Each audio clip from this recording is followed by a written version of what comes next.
Another question here. Iman from Egypt. Okay, she wears the abaya and wears the hijab, but does not cover her face, obviously. And someone told her that it is obligatory for her to wear the niqab to cover her face. The issue of covering the face is a matter that's been disputed between the scholars. We cover this issue repeatedly, and I normally prefer that whenever we discuss this issue, I present the two views. If I come to you and I say it is obligatory to cover the face to a woman, that means if you don't cover the face, you're a sinner. And I just disregarded the other view completely. But if somebody who's studying and believed in the other view and adopted that, then he is, or she is, if her husband is assisting her to make the decision, they are adopting a valid view, which has been adopted by numerous scholars. So I would not say it is obligatory. I would say it is, in this view, mandatory or obligatory. There is another view which says covering the entire body except for the face. What do I myself believe? I believe you should adopt this view.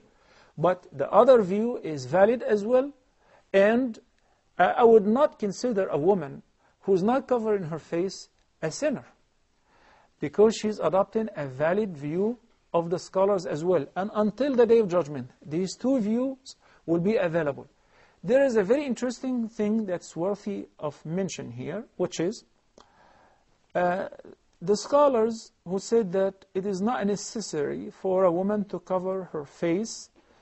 It is merely recommended or mustahab. They adopted this view. They said, but behold, in case of fearing the fitna and the temptation, if the sister is pretty, has a beautiful face, or if we're living in such a horrible time where people just, look at women in their faces and so on, in this condition, she should cover her face. So we find the two schools have met at this point, that if you believe there is a fitna, then that means there is a general consensus between all the scholars and the schools that covering the face becomes mandatory, not just mere recommended.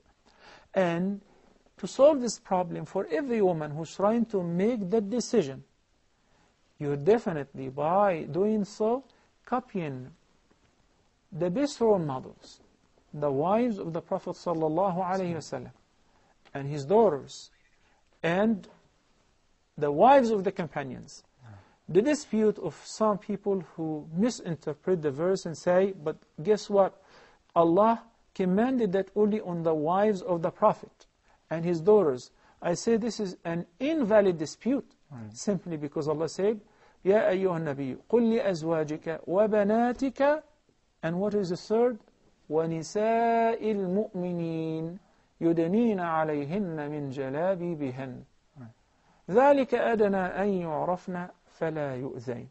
So the command of hijab in general, or a veil, was, O the messenger or the prophet of Allah, tell your wives, your daughters, and the women of the entire ummah to lower their garments or their veils upon them.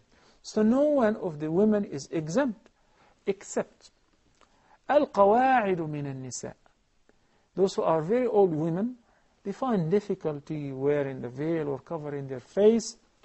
In addition to, there is no attraction whatsoever in them, and they have reached an age where they do not even expect to get married. So there is no fitna. In this case, they are permitted not to wear this veil or cover their face in order to make it easy for them, since the fitna does not exist anymore. Thank you, Sheikh.